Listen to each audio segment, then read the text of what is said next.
Арнама қош келдіңіз. Ұнаса лайк басып, тіркеліп кетуді ұмытпаңыз. Ораза туралы аңыз. Бір қойшы қарт өрістетіп қойларын жайылымға жайған сайын дөңге жақын өскен бір алма ағашының түбіне барып демалатын. Егер жеміс піскен болса, алма ағашымен тілдесіп, «Қане балам, қарттың алмасын бере ғой» дейтін.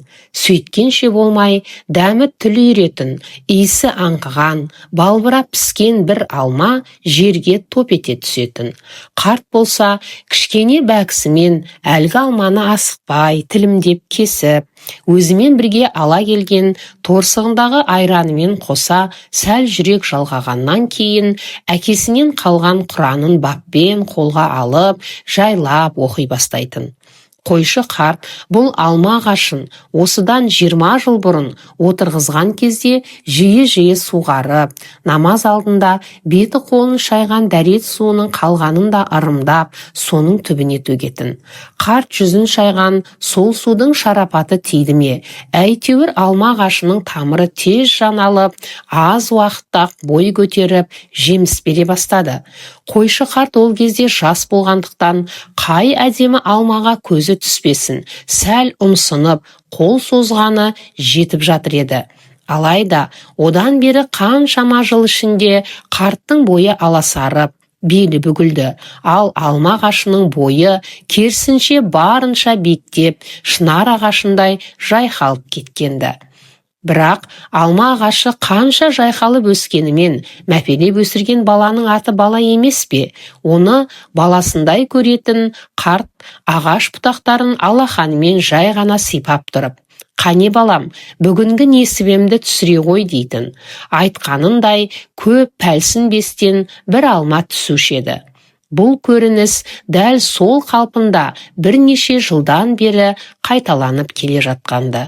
Тіпті қарт сұрағанда алманың түспей қалған бірде-бір күні болған емес. Ауыл адамдары болса, таңғажайып бұл құбылысты сырттай бірнеше мәрте байқап, қойшы қартты әулиеге жорысып қойғалы қашан. Қарт кісі ағаш көлеңкесінде аздап тынығып, намазын оқығаннан кейін әдеттегідей сол күнгі алмасын сұрады.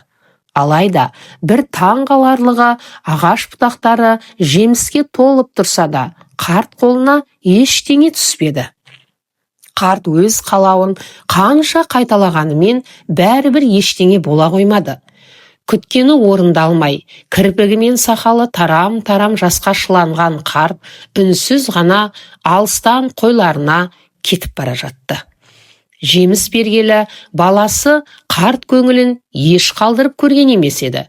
Мәпелеп өсірген баласына дәл осы жолы қатты ренжіді. Көңілі құлазыған қарттың бойы тіпті шөкімдей боп, белі де бұрынғыдан бетер бүкшие түскендей.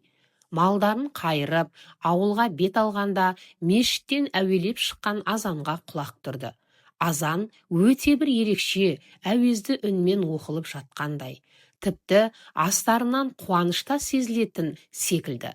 Бірден іркіліп, бойын жинап ала қойды. Қарт байғұс өмірге қайта келгендей күй кешті. Өйткені есіне бір нәрсе түскен еді. Бұл жолы көзіне қуаныштан жас алып, балаша мәз болған қарт әлгіндегі алма ағашына жеткенше асықты. Келе сала оны айналып толғанып, кең құшағын төсей құшақтаған қарт, «Күнім әшейін» деді иегі кемсеңдеп жылаған күйі. «Айналайын балам, жарығым, ұмытшақ мен байғұсты, ренжітпей тұрып-ақ білдірсең болмас па еді? Бүгін ораза айының алғашқы күні екен ғой». Әлеуметтік желіден алынды. Оқыған Гүлбибі Әбусайылқызы.